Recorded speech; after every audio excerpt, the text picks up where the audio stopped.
அஸ்ஸலாமு அலைக்கும் வரஹ்மத்துல்லாஹி வபரகாத்துஹு. இது புளிச்சக்கீரை, காஞ்ச மிளகா போட்டிருக்கேன், பூண்டு போட்டிருக்கேன். இது கொஞ்சம் வதங்கட்டும். வெங்காயம் ஒரே ஒரு வெங்காயம் போட்டிருக்கேன். இது கொஞ்சம் வதங்கட்டும். இந்த அளவுக்கு வதங்கினா போதும். போட்டதுமே கொஞ்சம் ஒரே ஒரு தக்காளி, இது போட்டு கொஞ்ச நேரம் வதங்கினா போதும். இதுலேயே கொஞ்சம் உப்பு போட்டுக்கலாம்.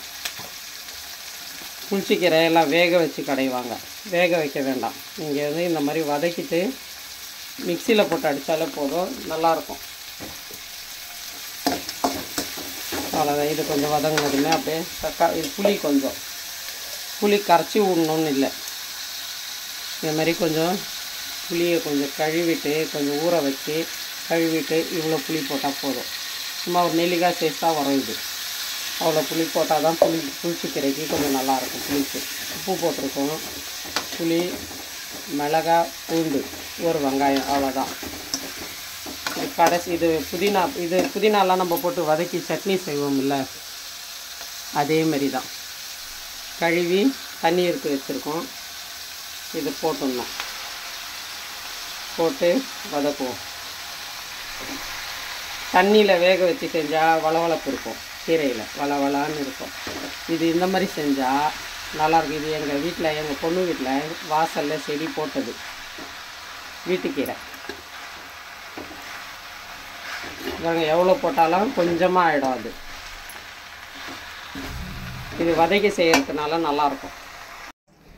இது பாருங்கள், கொஞ்சமாக நல்லெண்ணெய் விட்டுக்கிறோம் தாளிப்புக்கு. புளிச்சக்கீரை கொஞ்சமாக எண்ணெய் விட்டுருக்கோம், நல்லெண்ணெய் விட்டால் நல்லாயிருக்கும்.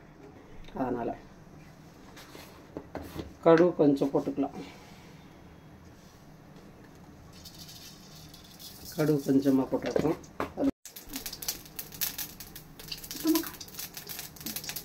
கடுகு பொரிஞ்சதுமே கொஞ்சம் உளுத்தம்பருப்பு இது போட்டு வதக்கிக்கலாம்.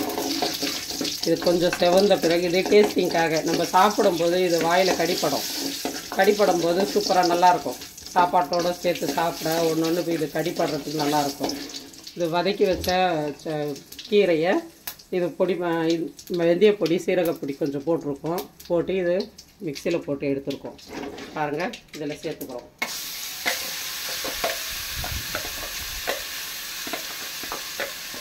இது சேர்த்துக்கிட்டு கொஞ்சம் உப்பு கொஞ்சமாக போட்டுக்கலாம். நமக்கு தேவையான அளவு போட்டுக்கலாம், பார்த்து டேஸ்டிங் பார்த்துக்கிட்டு போட்டுக்கலாம். இது கொஞ்சம் வதங்கணும். வதங்கி நீங்களும் இதேமாதிரி செஞ்சு சாப்பிட்டு பாருங்கள் ஃப்ரெண்ட்ஸ். நல்லா இருந்தால் ஷேர் பண்ணுங்கள், கமெண்ட் பண்ணுங்கள். அஸ்ஸலாமு அலைக்கும் வரஹ்மத்துல்லாஹி வபரகாத்துஹு. எல்லோரும் நலமாக இருக்க வேண்டும் என்று அல்லாஹ்விடம் துவா செய்கிறோம்.